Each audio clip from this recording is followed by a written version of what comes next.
감사합니다. 한번 기도하겠습니다. 하나님 아버지 감사합니다. 주는 가장 자비하시고 긍휼히 여기시는 하나님이십니다. 하나님의 많은 자비가 성경을 만들었고 하나님의 많은 긍휼이 의인들의 이름을 적게 했습니다. 하나님이 어제나 오늘이나 영원토록 동일하심으로 그 아들을 보내셨고 또한 그리스도는 하나님의 형상이신지라 아들로 말미암아 아버지를 섬기는 이 은혜를 갖게 하셨습니다.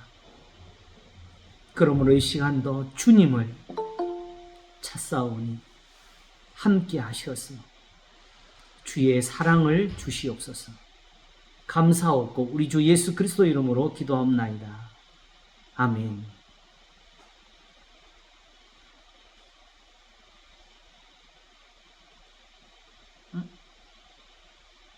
들어오셨는데 최은자 사모님이 들어오셨는데 연결이 안 돼 있는데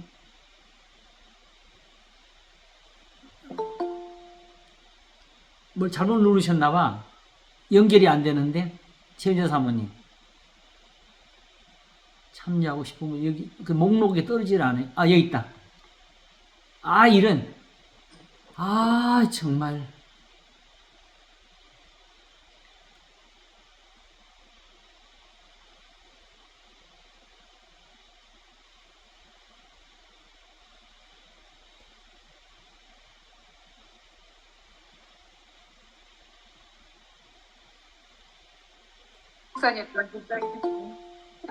내가 나갔어요. 내가 잘못 눌러가지고 이 마우스가 이게 실수를. 네, 사모님 오세요. 내가 그래 거꾸로 들어왔어요. 지금 나갔다가 오세요. 주여 감사합니다. 자, 주님이 주시는 폭탄 꾸러미를 열어보겠습니다.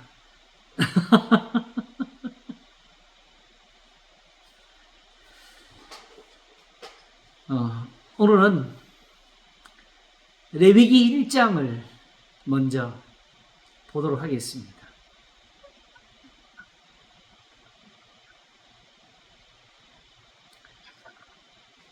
레위기 1장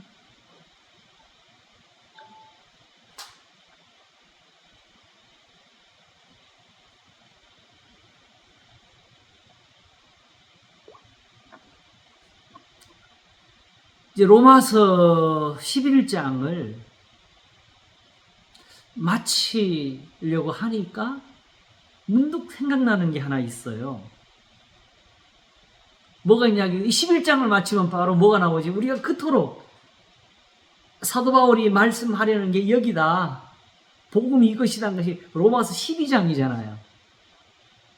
바로 11장을 마치면 바로 이어지는 말씀이 12장 1절이에요. 그죠? 그러므로 형제들아 내가 하나님의 모든 자비하심으로 너희를 권하노니 사실은 이게 11장에서 받아온 결론이에요. 그러므로 형제들아 내가 하나님의 모든 자비하심으로 너희를 권하노니 너희 몸을 하나님이 기뻐하시는 거룩한 산 제사로 드리라. 그래서 사실은 문득 그러므로 이 말씀을 다시 한번 살피면서 마쳐야 하지 않을까 했는데 마침 이 레위기 1장으로 눈을 돌리게 하는 성경 구절이 하나 떠올랐어요. 우선 이 레위기 1장을 잠시 읽고 그 말씀에서부터 들어오도록 하겠습니다. 여호와께서 회막에서 모세를 부르시고 그에게 일러 가라사대 이스라엘 자손에게 고하여 이르라. 너희 중에 누구든지 여호와께 예물을 드리려거든 생축 중에서 소나 양으로 예물을 드릴지니라. 그 예물이 소의 번제이면 흠없는 수컷으로 회막문에서 여호와 앞에 연락하시도록 드릴지니라. 그가 번제물의 머리에 안수할지니 그리하면 연락되어 그를 위하여 속죄가 될 것이라. 제가 아까 밤중에 자다 일어나서 많이 울었다 그랬잖아요. 그죠? 여기서 울었어요. 정말 펑펑 울었어요. 이게 이렇게 고마운 말씀인 줄 그동안에 몰랐어요. 그냥 있는 이대로. 여기 말씀에 어떤 단어나 어떤 구절을 붙잡고 의미의 해석을 하고 풀이를 할 필요가 없이 이대로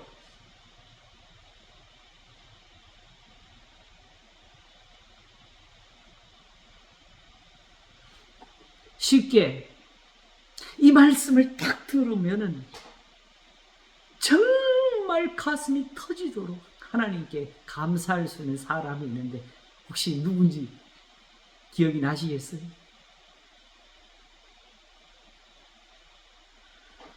욥입니다.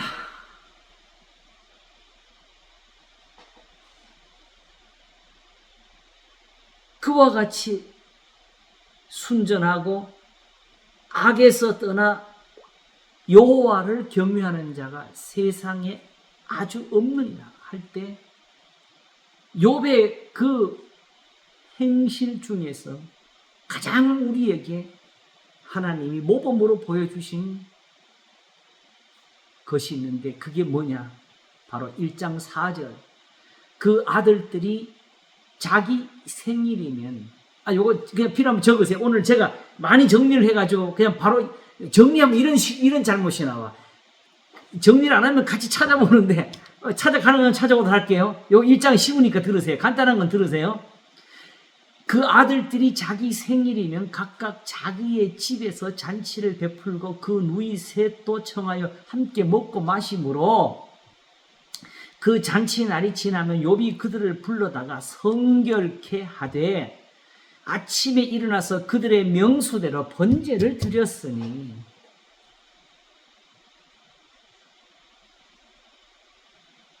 이는 욥이 말하기를 혹시 내 아들들이 죄를 범하여 마음으로 하나님을 배반하였을까 함이라.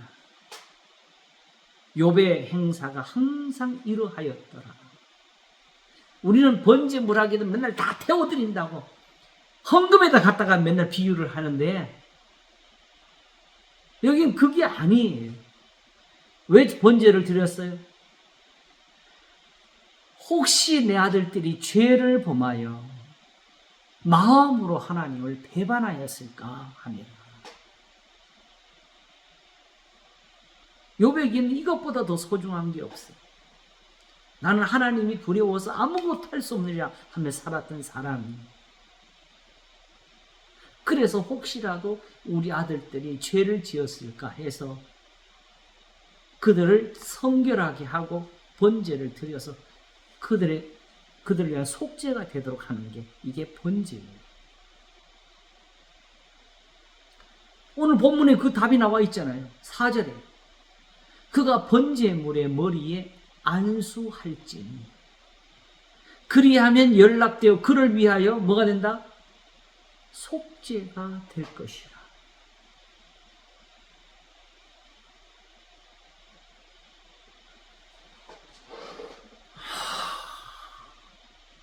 욥이 들었으면 이게 왜 가슴이 터진 이야기냐면요. 욥은 항상 이 번제를 하나님 앞에 찾았거든요. 근데 여기서 이 말씀이 왜 그렇게 욥에게 소중한 것이 되느냐? 말 그대로 지금 번제를 왜 드렸어요? 혹시 내 아들들이 죄를 범하여 마음으로 하나님을 배반하였을까 하며. 그런데 왜 우리는 이런 답을 가지고 있는 레위기를 읽으면서 왜 아무런 감정을 못 가졌지?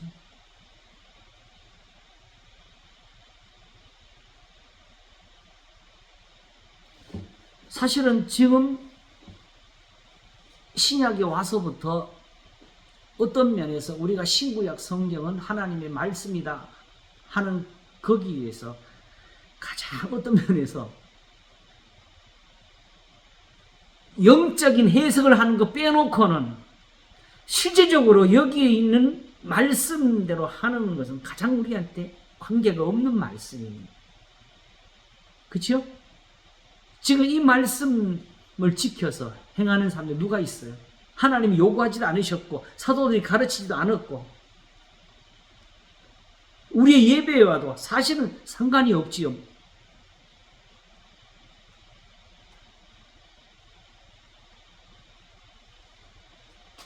만일 이 번제를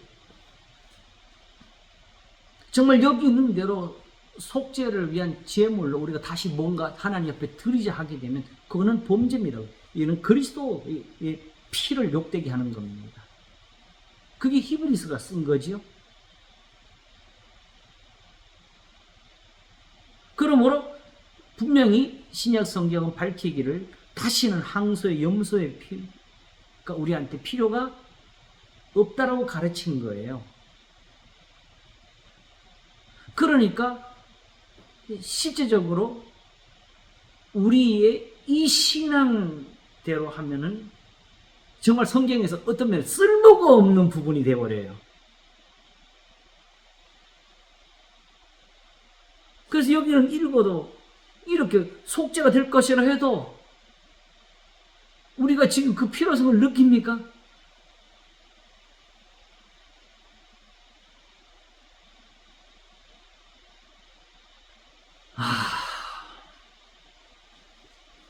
그래서 저도 사실은 레위기가 성경 중에서 가장 안 보는 성경 중에 하나예요. 근데 어느 순간에 그래도 레위기를 소중히 여기는 그런 기회가 왔었는데 그거는 바로 디모데전서 4장 4절에 하나님이 지으신 모든 것이 선함에 감사로 받으면 버릴 것이 없나니 할 때에 그러면 성경 말씀 중에서 버릴 게 뭐가 있겠냐? 그러면 내가 지금 가장 잘 안 보는 그 성경이 지금 나한테 가장 소중할지도 모르겠다 해서 억지로 레위기를 읽었습니다. 그래서 사실은 그래도 그나마 그렇게 읽은 성경에서 제가 얻은 것이 많았어요. 특별히 하나님의 의를 아는 귀중한 도움을 여기서 받았고요. 특별히 이 번제의 의미를 깨닫는 것은 조금 나중이었지만 번제하게 되면 이게 좀 의아한 게 나오잖아요. 왜? 뒤에 속죄제가 있거든. 속죄제가 있는데 번제가 또 뭘 나와요?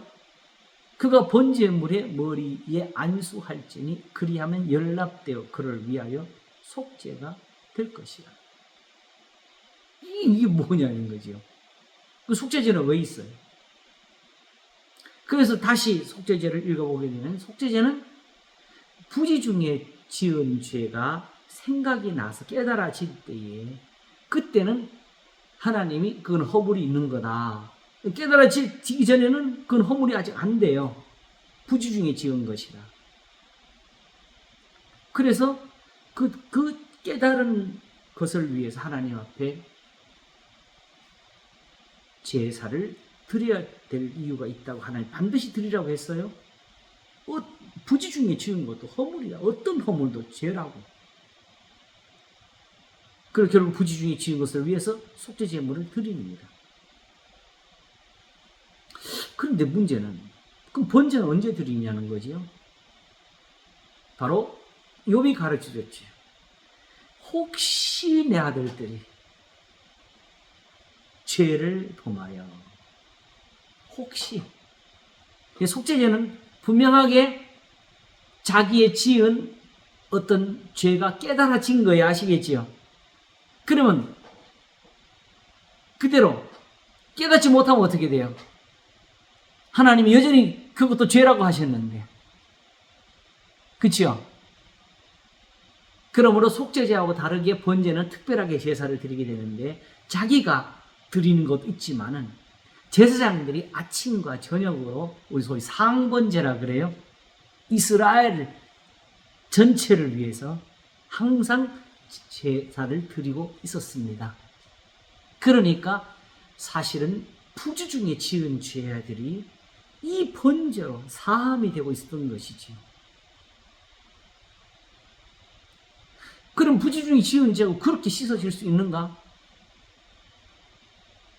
그 이유는 속죄제에서 설명이 되는데, 자, 여러분, 부지중이라는 말은 평소에는 어떻게 산다는 거예요? 하나님의 계명대로 살고 있다는 걸 의미하는 거지요. 그렇죠?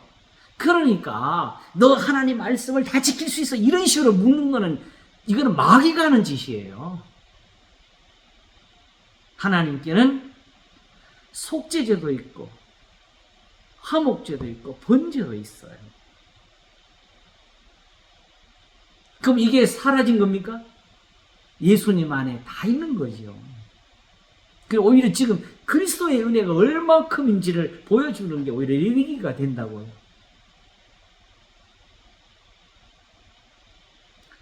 그래서 특별히 재미있는 게 하나가 있는데, 1장이 번제잖아요. 그죠?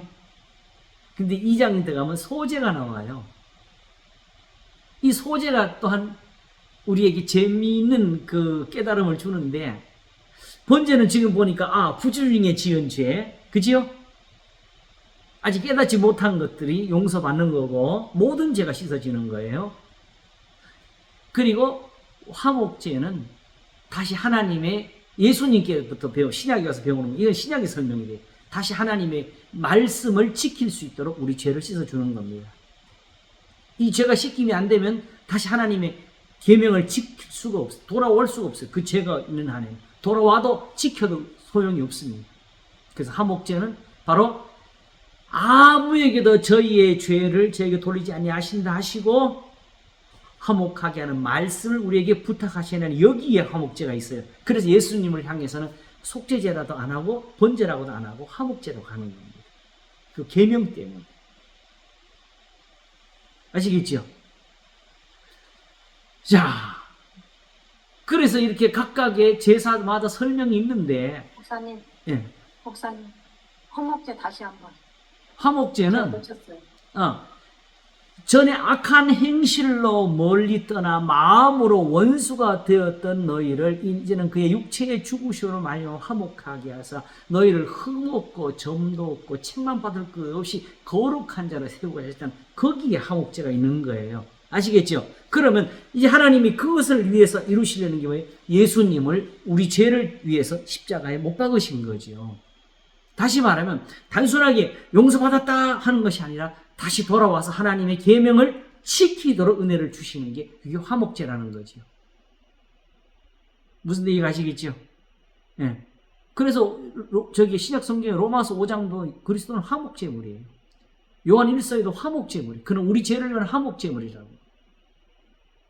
이렇게 말씀할 때는 바로 우리에게 서로 사랑하는 이 계명을 지키도록 가르치려고 이 제사를 쓴 겁니다. 자, 문제는 소제는 아무 설명이 없어요. 소제가 뭔지 아시죠? 앞에서 번제물을 드리는데 결국 그 소나 양이나 이런 것을 드릴 수 없는 사람들은 나중에 산비둘기나 집비둘기 새끼를 드리게 되죠. 그죠? 그까지가 1장 끝이 나요. 근데 2장에서는 누구든지 소재 예물을 여호와께 드리려거든 이 나와요. 이게 왜 나올까요? 중요한 게 있습니다. 자, 이제 한번 비교를 해보세요. 그러면 번제가 더 소중할 것 같아요? 속죄제가 더 소중할 것 같아요? 다 소중하죠. 지금 우리한테는 깨달은 죄가 많습니까? 깨닫지 못한 죄가 더 많습니까?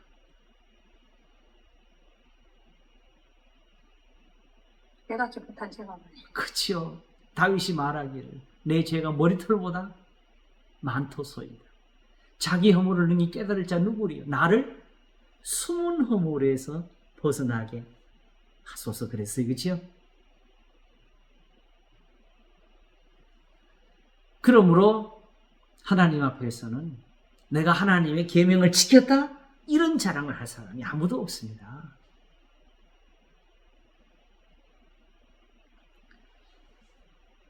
자, 그러므로 이 소중한 번제를 산비둘기까지는 드릴 수 있는데 그것도 없는 사람들은 어떻게 해요?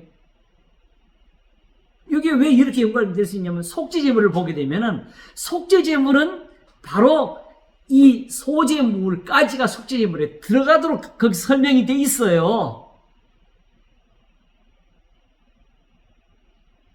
그러니까 여기 2장의 소제는 번제에 대한 소제지요. 그래서 시편 20편에 환난 날에 여호와께서 내게 응답하시고 내 모든 소제를 받으시며 내 번제를 기억하시기를 원하노라. 그때 제가 이 설교를 할 때 또 한 번 울었잖아요. 와, 소제물이란 게 뭐냐? 드릴 게 없어가지고 정말 이게 지금 마음으로라도 주님 앞에 범죄치 않겠다는 사람들이 드리는 죄가 아니냐. 그러므로 하나님 앞에 복을 받겠다고 입술을 지키고 마음을 지키면서 무엇이든지 선하게 하려는 사람들의 그 모든 마음이 다 소제에 들어가는 게 아니냐.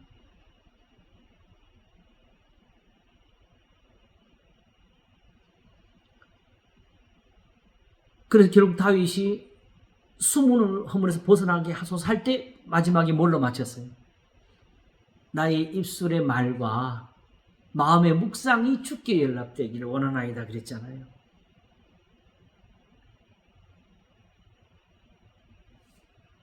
그러므로 아침에 얘기한 것처럼 어떤 교리나 어떤 우리끼리 규정을 세워가지고 사람을 정지하고 문을 열고 닫고 하는 것은 이거는 죄악입니다.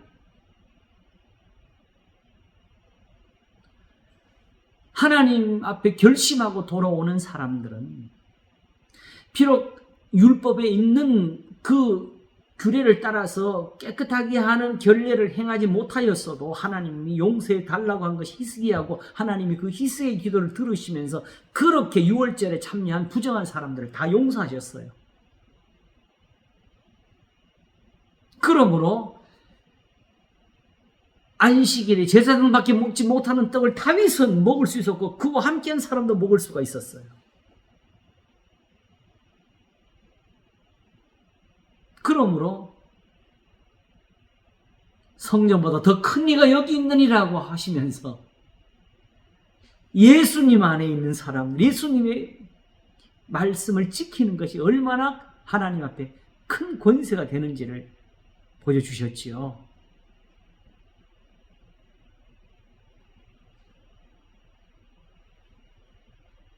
여기까지 제가 그동안에 사실은 깨달았던 것인데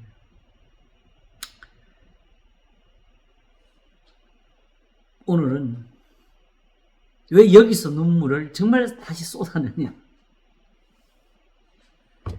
사실은 속죄가 될 것이라는 것도 이미 알고 있는 거예요.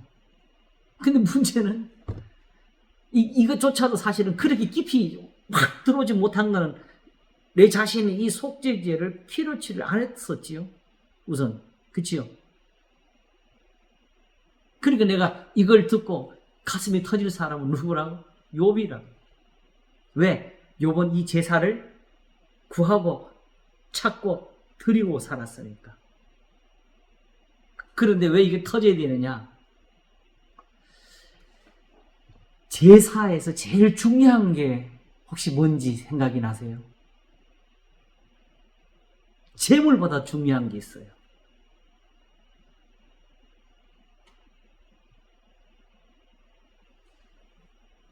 이 레위기에 가장 많이 쓰인, 가장 중요하도록 하나님이 계속 강조하는 말씀이 있습니다. 그게 뭐냐 하게 되면 규례라는 단어입니다. 오늘 본문이 뭐지요? 3절. 그 예물이 소의 번제이면 흠없는 수컷으로 회막문에서 여호와 앞에 연락하시도록 드릴지니라.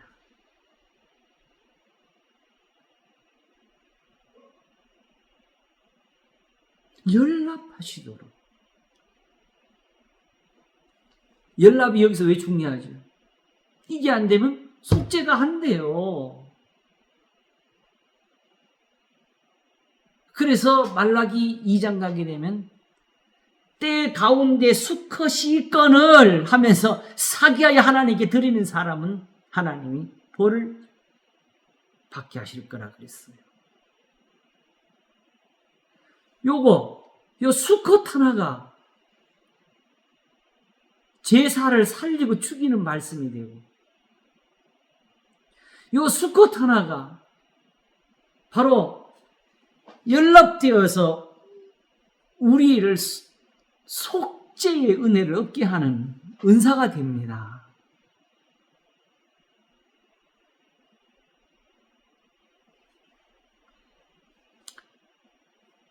이게 왜 그런데 새삼 그렇게 가슴에 닿도록 보였느냐? 시편 147편을 우리가 보도록 하겠습니다. 우리가 또 가장 많이 듣는 성경 중에 하나지요.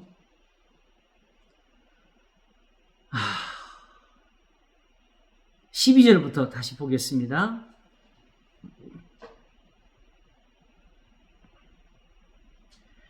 예루살렘아 여호와를 찬송할지어다.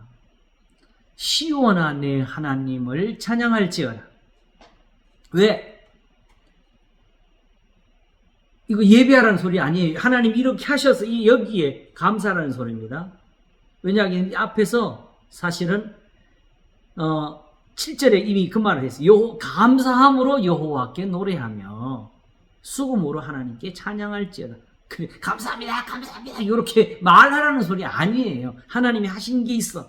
13절, 저가 내 문빗장을 견고히 하시고 너의 가운데 자녀에게 복을 주셨으며 내 경내를 평안케 하시고 아름다운 밀로 너를 배불리시며 그 명을 땅에 보내시니 그 말씀이 속히 달리는도다.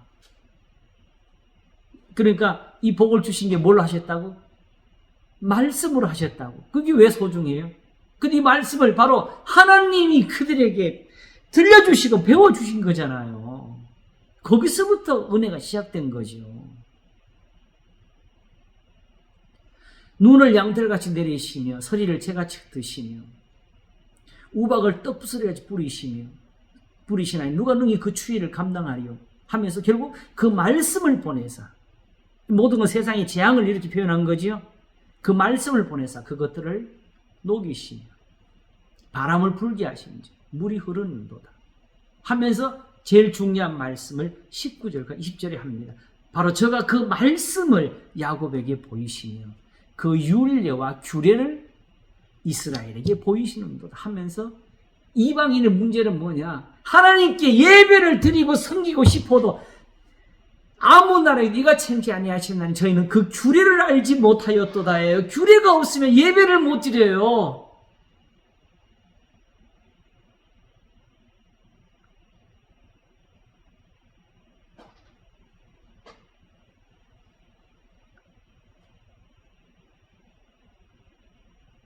현재의 제사에 수컷이 쓰인다는 걸 모르고선 아무리 욕과 같은 마음이 가득 차 있어도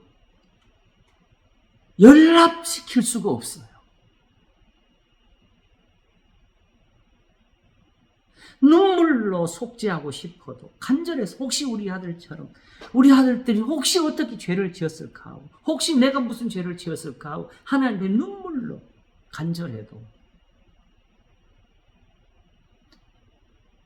저 제사의 예법 법도를 모르면은 하나님 앞에 드릴 수가 없어요.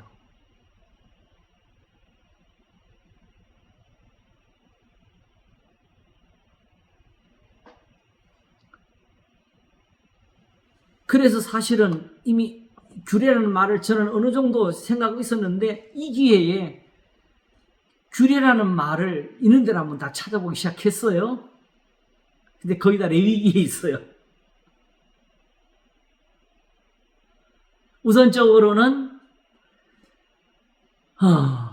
출애굽기부터 시작해가지고 제사장 안식일을 지키는 것도 들어가게 되고 그리고 절기를 지키는 것도 들어가게 되고 제사장들에게 그 예법을 주시는 것도 규례가 되고 그들이 옷 입는 것도 규례가 되고 그리고 예물을 하나님께 드릴 때에 제단에 어떻게 피를 뿌리는 것이나 짐승을 잡는 방법이나 이것이 다 규례가 됩니다.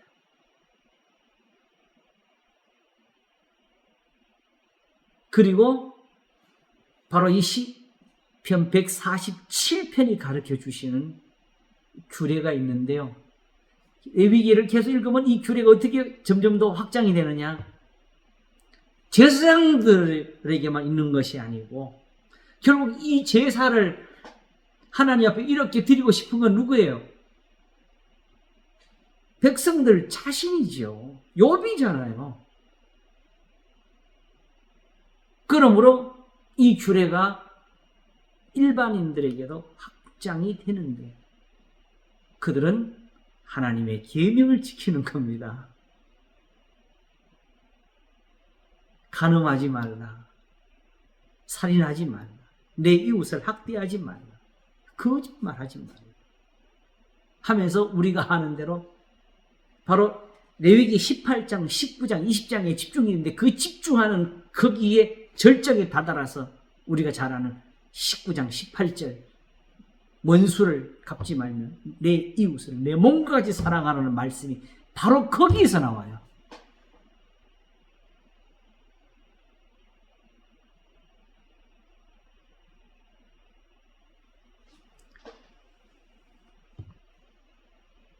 자, 제사에서 제일 중요한 게 지금 뭐라고 했지요, 우리가?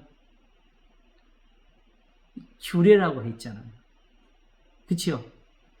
여기서 이 수컷 하나도 안 지키면 하나님께 사기해서 드린 제사가 돼요. 그런데 더욱 소중한 게 바로 1절, 2절에 있어요. 이스라엘 자손에 고하여 이르라. 너희 중에 누구든지 여호와께 예물을 드리려거든. 이거 그동안 생각해 보셨어요? 하나님이 드리라 그랬어요? 드리려거든 했어요? 하나님은 예물을 원한 적이 없어요. 제사를 요구한 적이 없어요.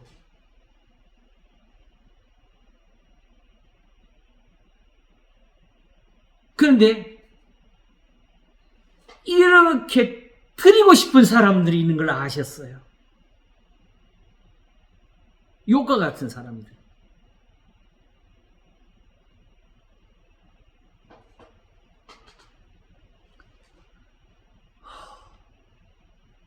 아예 이런 것을 깨닫지 못하는 사람들은 들어도 이게 뭔 가치를 몰라요. 그러나 정말 드리고 싶은 사람들은 그냥 모양으로 하고 싶었겠어요? 정말 죄가 씻어지기를 원했겠어요? 정말 연락되어서 아들과 같이 되기를 원했겠지요? 그러므로 이스라엘 자손에게 고하여 이르라 너희 중에 누구든지 여호와께 예물을 드릴 이미 이게 저들에게 준비가 돼 있었던 것이에요.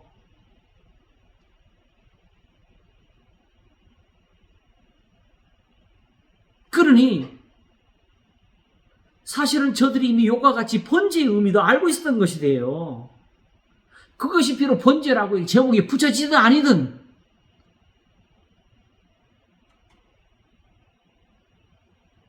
하나님께 나와서 그런 은혜를 받고 싶어 하는 게 그게 하나님을 찾는 사람들의 마음이었지요.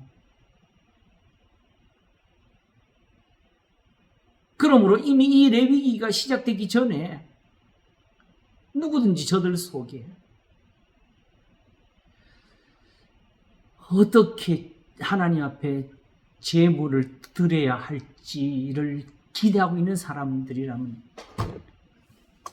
이것보다 더 행복한 말씀이 어디 있겠어요?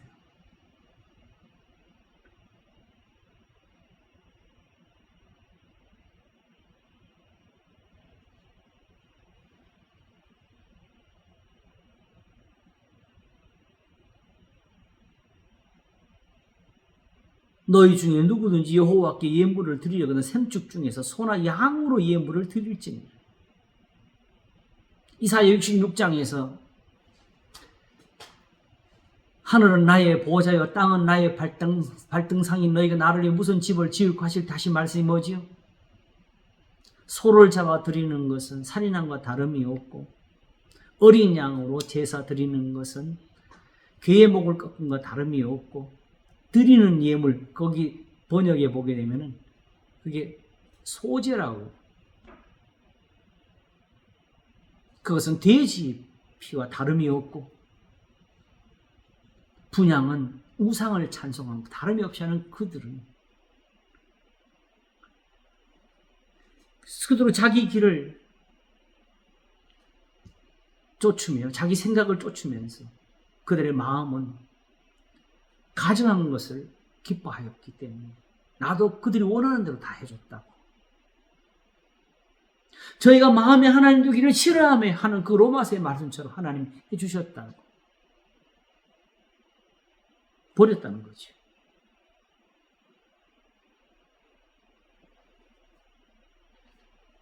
그런데 이걸 몰랐으면 하나님께 돼지피를 쏟을 수 있었겠죠, 정말?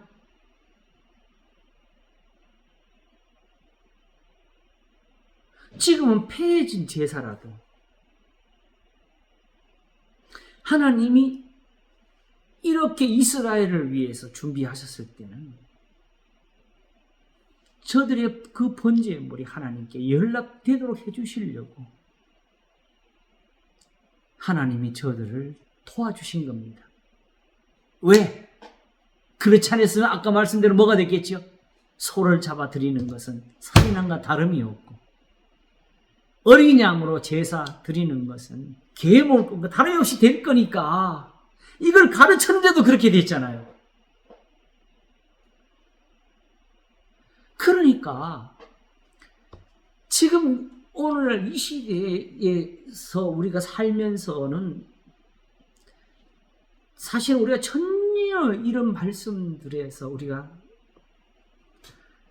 얻을 게 없는 것이 우리는 이런 제사를 드리려고 생각해 본 적도 없고 이런 것을 하나님께 구한 적도 없고 성경이 가르치지 아니하는 이상한 영적 은혜만 찾고 있지. 이게 신령한 것이라는 걸 아무도 모르고 있지요. 자, 보세요. 그야말로 어떤 신비한 어떤 교류와 교제와 교통 속에서 세상을 알지 못하는 어떤 나만의 비밀의 장소에서 하나님과 만나 교제하는 것과 이렇게 소나 양 한 마리 딱 잡아서 하나님 앞에 연락되는 거하고 어느 게 더 신비롭습니까? 어느 게 더 신령해요? 거기는 하나님의 응답이 없고 여기는 응답이 있잖아요.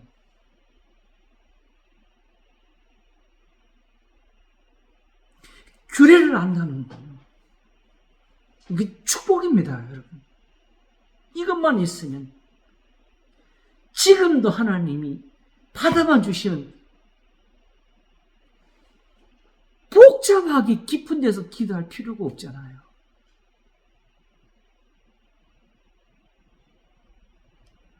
지금도 있는 분들은 뭐 교회에서 뭐 몇십만 원 헌금하는 거 아무것도 아니잖아요.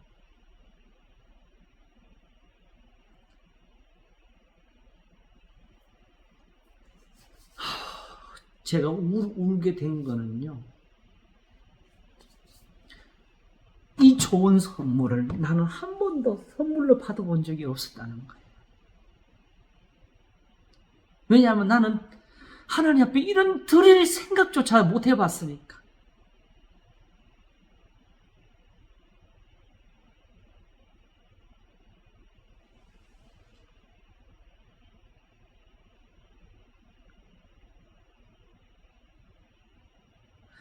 아무 나라에도 이같이 행치 아니하신 저희는 그 규례를 알지 못하였도다. 그냥 우리가 생각하는 성경 말씀 좀 몰랐다 그 정도가 아니에요. 수컷으로 회망하는 요하나의 비밀이 말라기에서 펼쳐지잖아요. 그리고 이제 레위기를 통해서 우리가 보게 되지만은 이렇게 하나님 앞에 예물을 드리다가 드리는 사람은 뭐 자기가 법도를 다 모르잖아요. 아는 게 누구예요? 제사장이죠. 레위인과 제사장이 드리다가 하나님이 정해놓은 이 법도대로 한 가지를 범하게 되게 되면은 그 제사가 바로 뭐가 되죠? 하나님께 죄가 되죠. 그래서 제사장도 벌을 받아야 되고 드리는 사람도 오히려 벌을 받게 되는 그런 두려운 게 여기 함께 있어요. 그럼 하나님이 너무 무섭지 않냐? 아니지요. 오히려 어차피 이 제사가 연락이 안 되면 그 재앙을 받게 돼 있는 거잖아요. 다만 중요한 한 가지를 더 하게 되는데 하나님의 성전을 범하는 죄까지 얻었던 거지요.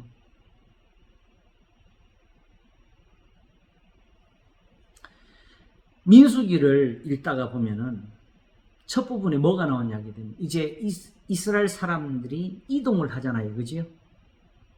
그럴 때 모두 같이 옮겨야 되죠. 성막을 이렇게 해체해 가지고 각양 기구들을 다 옮겨야 돼요. 근데 그 옮기는 사람들은 누구지요? 레위인들이에요. 그죠? 근데 거기도 법도가 있어요, 없어요? 있잖아요. 그 법도가 왜 있느냐? 하나님 말씀하시기를 이렇게 함으로 그들로 죽지 않게 하라였어요.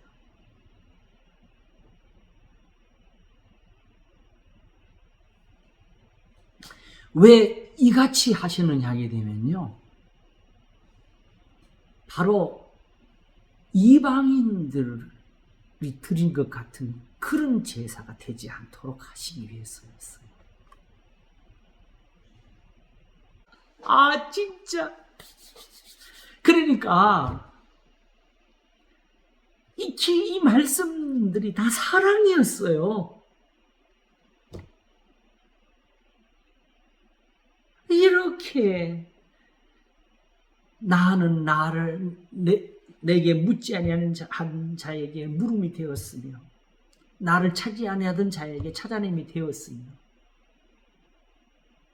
내 이름을 부르지 않는 나라에게 내가 여기 있노라 하였고 내가 종일 내 손을 펴서 자기 생각을 쫓아 불선한 길을 행하는 백성들을 불렀다.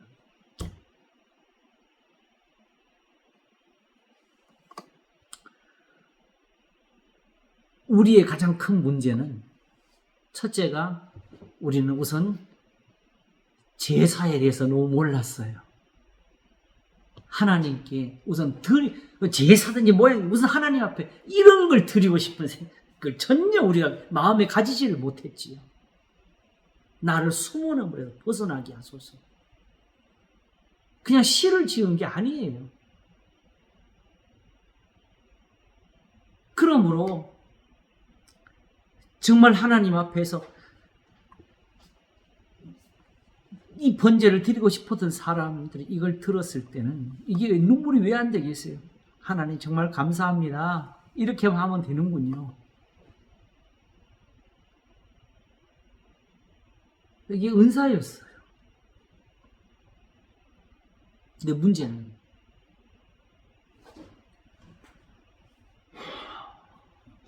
이 규례가 단지 제사의 것만 있었던 것이 아니었던 것이었지요. 모든 계명이 다 하나님의 규례, 법도에.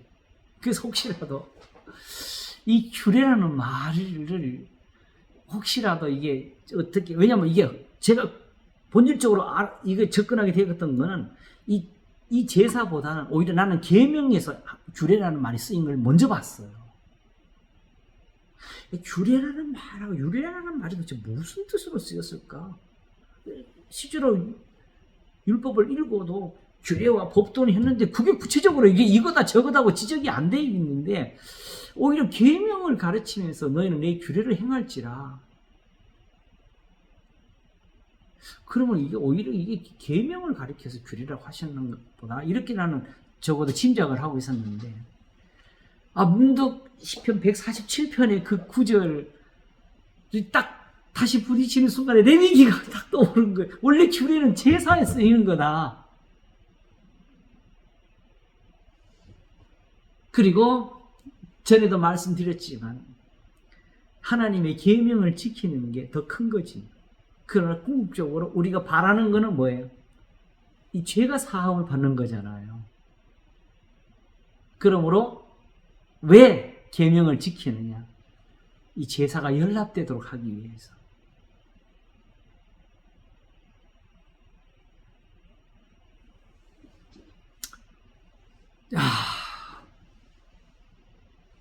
좀 닿으세요? 이 큰 선물, 이 선물을 받아야 됩니다. 근데 이거 누구든지 여호와께 예물을 드리려거든 하는 데서 끊어지면 아무런 닿는 게 없어요. 여기서 닿았어. 그러면서 문득 신약 성경이 이 말씀을 가지고 왔다는 걸 알았어요. 우리가 한번 볼까요? 지금 제가 기록해 놓은 거 볼 시간도 없네. 그냥 찾읍시다. 데살로니가 전서 5장 14절.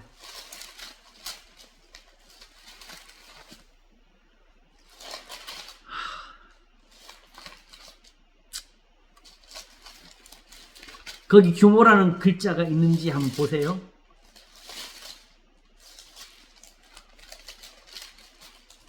(5장 14절) 한번 읽어볼까요? 또 형제들아 너희를 권면하노니 규모 없는 자들을 권계하며 마음이 약한 자들을 안위하고 힘이 없는 자들을 붙들어 주며 모든 사람을 대하여 오래 참으라. 혹시 보이십니까? 신약 성경에서 이 규모라고 표현된 이 단어가 영어 성경으로 돌아가니까 구약의 규례와 통하게 되더라고요. 여기 규모 없는 자들은 한쪽에선 unruly, 법이 없는, 법 없이 사는, 행동하는 사람들.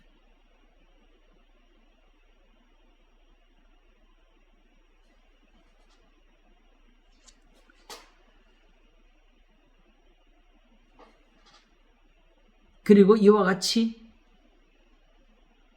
사도들이 여러 곳에서 이 표현을 쓰게 되는데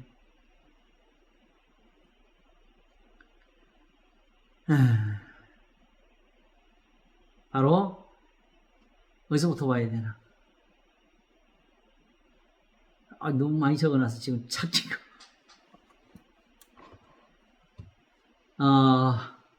잠깐 볼게요. 어디 갔지?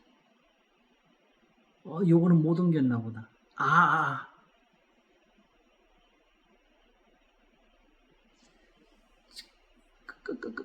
잠시만요.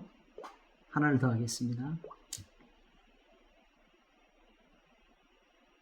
안 들어오네. 네, 사도행전에도 있고 로마서에도 있고 바로 이스라엘 유대인들이 그리스도인들을 대해서 그들이 규례를 지키지 않는다. 제사를 드리지 않는다. 성전에서 법도대로 하지 않는다는 걸 표현할 때 규모 없이 행한다고 합니다. 사도 바울이 예루살렘에 도착했을 때 요즘 말로 하면 선교 보고를 하지요. 이렇게 이방인들이 하나님께 돌아왔다 하니까 예루살렘에 있는 사람들이 바울이 걱정이 돼가지고 이 예루살렘에 있는 사람들이 바울이 규모가 없이 행한다 함을 듣고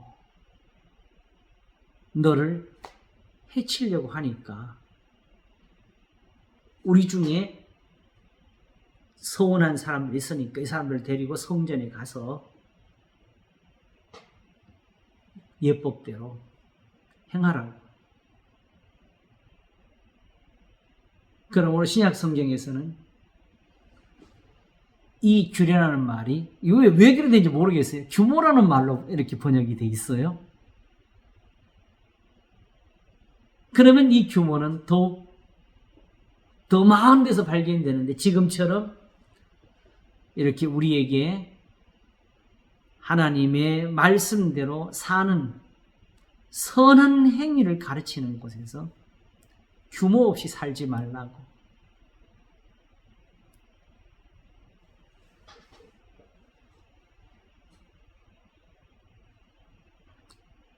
사실 지금 우리한테는 뭐가 있냐게 되면요. 로마서 12장 1절이 있습니다. 그러므로 형제들아 내가 하나님의 모든 자비하심으로 너희를 권하노니 너희 몸을 하나님이 기뻐하시니 거룩한 산 제사로 드리라. 이는 너희 드릴 뭐지? 영적 예배니라. 오히려 이제 그리스도인들에게 있는 제사가 있는 것을 배워주잖아요. 그죠? 근데 이 제사를 어떻게 드리라고 그랬어요? 하나님이 기뻐하시는 거룩한 산 제사로 드리라. 다시 말하면 연락하시도록 드려라. 무엇을? 너희 몸이 뭘 가르쳤다고? 행실을 가르친 거라고. 그래서 바로 12장 전체에 기록된 모든 선한 교훈들이 우리한테는 이제 뭐가 되죠? 규례가 되는 겁니다.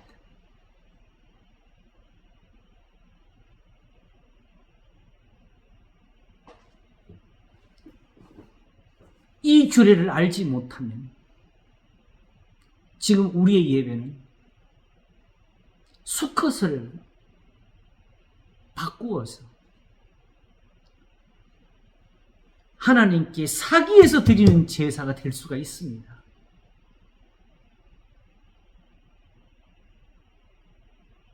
말라기는 또 뭘 말씀하셨지요? 하나님을 향해서 주라고 하고 아버지라고 부르면서 쩔뚝발이 애꾸는 이런 걸로 하나님 앞에 드린다고. 너희 총독에게 드리면 받겠느냐고 하셨지요? 규례를 모르면은 우리 예배가 바로 그런 예배가 될 수가 있지요. 로마서 15장을 우리가 함께 보도록 하겠습니다. 나머지 규례에 대한 거는 제가 나중에 따로 정리한 게 있는데 지금 저기 촬영을 하고 있어서 저기 꺼내지를 못하네요. 다시 한번 제가 기회 있으면 보여드리도록 하겠습니다. 많이 적었는데 15장 자, 14절 보겠습니다. 내 형제들아, 너희가 스스로 선함이 가득하고 모든 지식이 차서 능히 서로 권하는 자임을 나도 확신하노라. 그러나 내가 너희로 다시 생각나게 하려고 하나님께 내게 주신 은혜를 인하여 더욱 담대히 대강 너희에게 썼노니 이 은혜는 곧 나로 이방인을 위하여 그리스도 예수의 일꾼이 되어, 이 자체가 아시겠죠? 이 일꾼의 자체가 하나님의 복음의 제사장, 복음으로 하는 제사장이에요. 그냥 목사를 제사장 대신으로 세우는 그런 뜻 아닙니다. 왜 이게 제사장이냐? 이방인을 제물로 드리는 그것이 성령 안에서 어떻게 되어서? 거룩하게 되어서예요. 그냥 성령 충만에 주의하게 하는 게 아니고 거룩하게 되어서 받으심직하게 하려 하십니다. 하나님이 이렇게 하시는 거라고. 마치 뭐하고 똑같아요? 레위기 1장하고 똑같잖아요. 아벨과 그 제물은 연락하시고 가인과 그 제물은 연락지 아니하신 것처럼 이제 이방인들이 하나님께 연락이 되도록 하라고. 그러므로 뭐 하라고? 그들을 거룩하게 하라고. 그러므로 성령 안에서는 결국은 이 진리를 가리키는 거지. 우리는 이제 성령도 제대로 봐야 되겠어요. 자, 하나님 눈으로 못 보지요? 예수님도 눈으로 못 보지요? 근데 우리한테 하나님을 누가 보여줘요? 예수님을 누가 가르쳐요? 바로 이 성경이 바로 지금 성령이 하시는 일이라고요. 그래서 이 기록된 모든 말씀대로 하는 것을 성령 안에서라고 하는 겁니다.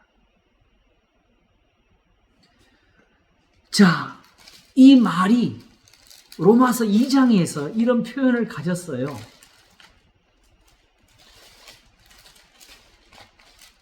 2장 17절을 한번 볼까요? 이 말은 어디서 나왔느냐? 무릇 율법 없이 범죄한 자는 또한 율법 없이 망하고 무릇 율법 있고 범죄한 자는 율법으로 말미암아 심판을 받으리라 하면서 이게 이어진 거거든요. 그래서 17절에 유대인이라 칭하는 내가 율법을 의지하며 하나님을 자랑하며 율법의 교훈을 받아 하나님의 뜻을 알고 지극히 선한 것을 좋게 여기며 내가 율법에 있는 지식과 진리의 규모를 가진 자로 살 때 여기서 쓰였어요.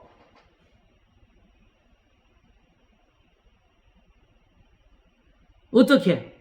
이렇게 가지고 연락이 되겠냐는 거지요. 진리의 규모를 가진 자로서 소경의 길을 인도하는 자의 어둠에 있는 자의 빛이요 어리석은 자의 훈도의 어린아이의 선생이라고 스스로 믿으니 그러면 다른 사람을 가르친 내가 내 자신을 가르치지 아니하느냐? 도둑질 말라 반포한 내가 도둑질하느냐? 간음하지 말라 말한 내가 간음하느냐? 우상을 가증히 여긴 내가 신사 물건을 도둑질하느냐? 지금 이들이 하나님 앞에 드리는 제사와 제단이나 그 예물이나 안식일을 가지고 지금 논하는 게 아니지요.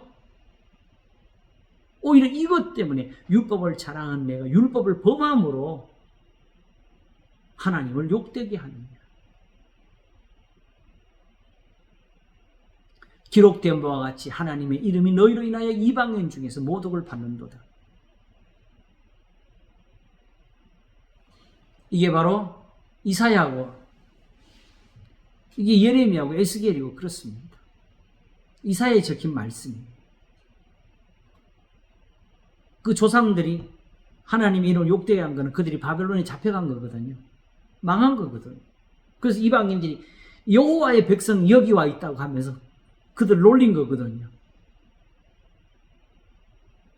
그래서 하나님이 너희로 말미암아 더럽혀진 내 이름을 위해서 내가 너희들을 다시 데려올 거라고 했습니다.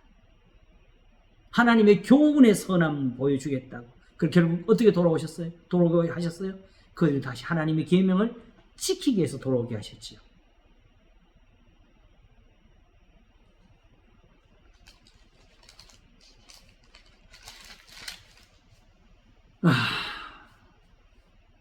자, 오늘은 여기서 이제 우리가 결론을 갖겠습니다. 제사의 제일 중요한 것은 뭐죠? 규례. 이걸 어겨도 안 되고 몰라도 안 되지요. 그렇죠?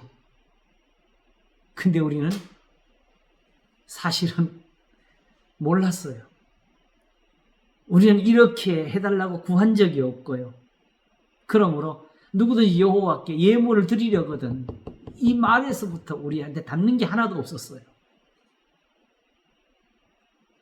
그러므로 내가 하나님의 모든 자비하심으로 너희를 권하노니 너희 몸을 하나님이 기뻐하시는 거룩한 산 제사로 드리라 한 여기도 우리한테 닿지를 못했어요. 사실은 그게 닿았으면 지금 로마서를 거기서 붙들고 울었겠죠.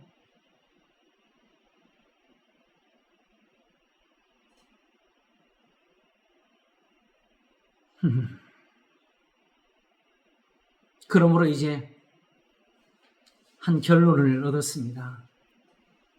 모든 성경은 내한테 있는 이 제사가 있는데 나는 모르고 있어요. 그죠? 그러나 어떠하든지 그 제사가 연락되도록 하시려고 하나님이 나를 도와주시는 은혜였다는 것. 왜? 이방인을 하나님 앞에 제물로 드리는 일이 성령 안에서 거룩하게 되어서 받으심직하게 하라는 게 그게 바로 로마서의 뜻이잖아요. 이게 로마서예요. 지금 이렇게 로마서를 배우지 못한 사람들은 다 다시 돌이켜야 돼요.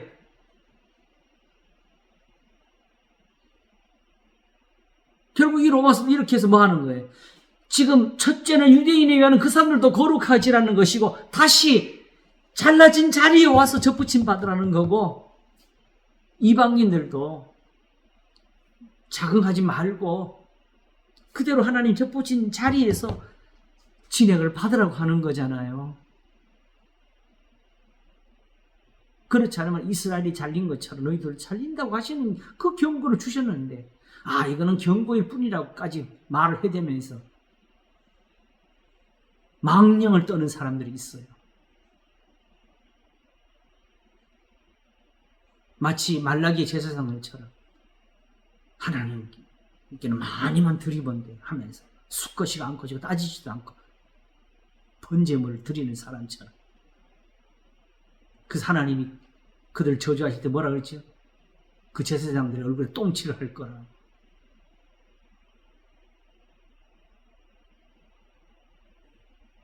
그래서 말라기가 마지막에 하신 말씀은 신의 산에서 하신 그 말씀을 기억해야 된다 그랬어요. 그치요? 하나님이 왜 계명에다가 규례라는 표현을 썼는지를 이제 이해가 갔어요. 이제는 신약 성경에 이렇게 쓰여진 모든 이유가 다 밝혀진 것과 마찬가지죠. 뭘 더 알아야 될지.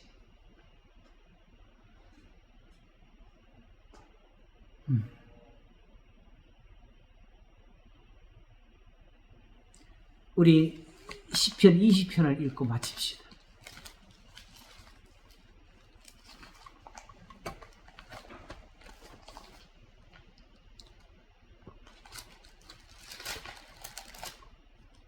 주여. 금방 안 찾아지네요.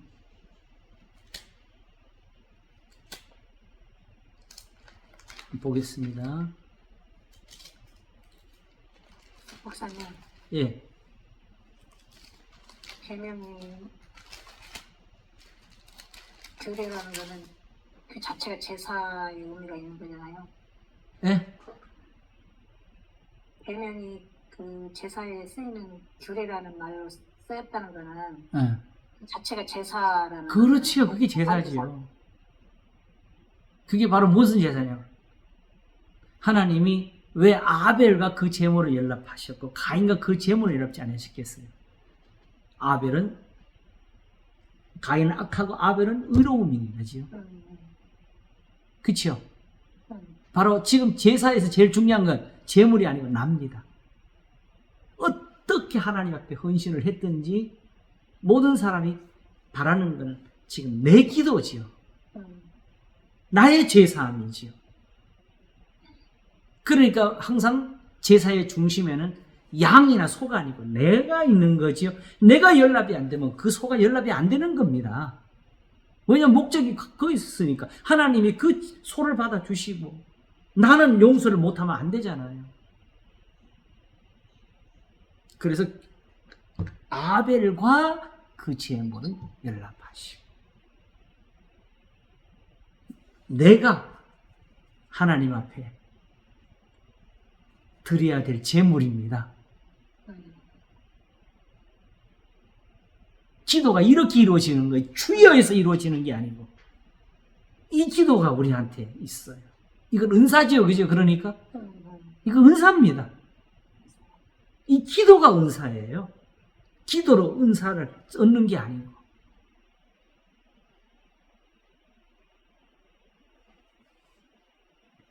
바로 이렇게 시편 20편 환난 날에 여호와께서 내게 응답하시고 야곱의 하나님의 이름이 너를 높이 드시며 말씀이죠. 이름은 성소에서 너를 도와주시고 시온에서 너를 붙드시며 그리고 이거 있는 대로 해. 이대로다. 이게 살아서 그치요? 그래서 뭐가 이루어지느냐? 내 모든 소재를 기억하시며 내 번제를 받으시길 원하노라. 이게 왜 소중하냐? 이게 이루어지기 때문에 내 마음의 소원대로 허락하시고 내 모든 도모를 이루시길 원하노라.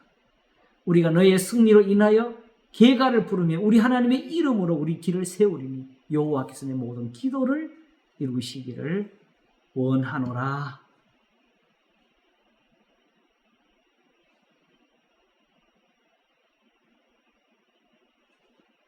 제사를 드릴 의무가 아니고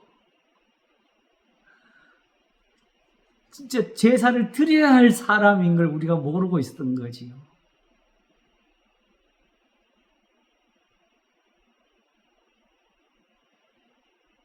그러므로 이제 이 시편 20편의 말씀을 로마서 12장 1절에 와서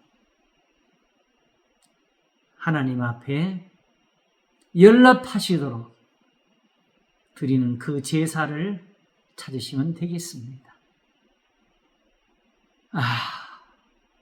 우리가 이렇게 성경 공부하는 것도 하나님이 받아주시면 좋겠습니다. 기도하겠습니다. 하나님 아버지,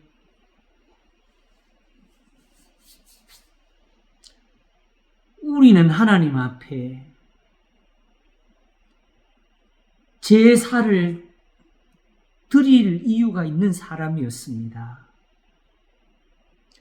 하나님이 요구치 아니하셔도 나는 드려야 되는 사람이었습니다. 우리의 허물이 우리를 고소하고 우리의 죄악이 우리를 가리켜 말하는데 우리는 양심에서 둔하여서 아무것도 몰랐습니다. 이방신 내게 하던 것처럼 그냥 하나님께 매달리면 되는 줄 알았습니다. 하나님은 이 진리를 가지고 우리를 깨끗하게 하시려고 하나님의 말씀으로 법도를 삼으셨고 하나님의 계명으로 규례를 만드셔서 우리의 소원대로 우리의 구하는 대로 모든 것을 이루시기를 원하셨는데 그렇게 우리에게는 번제도 소제물도 있게 하셨는데 우리는 아직도 하나님 것을 보지를 못하고 우리는 세상의 것을 가지고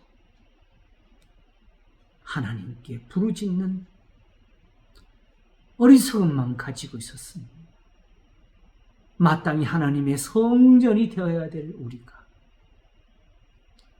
우상의 제단이 되었고 세상신이 거하는 자리가 되었사오니 주여 우리를 이 악에서 건지소서.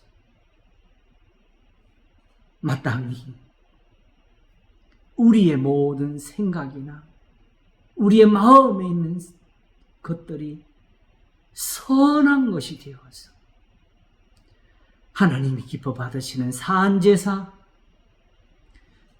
기억하시는 그 소재물이 되도록 복을 주시옵소서. 감사하고 우리 주 예수 그리스도 이름으로 기도하옵나이다. 아멘. 감사합니다. 감사합니다. 감사합니다.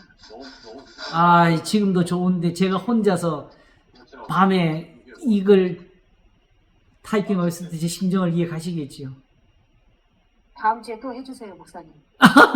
감사합니다. 또 해요. 저희는 아직 여기 학교까지도 말씀 또 있습니다.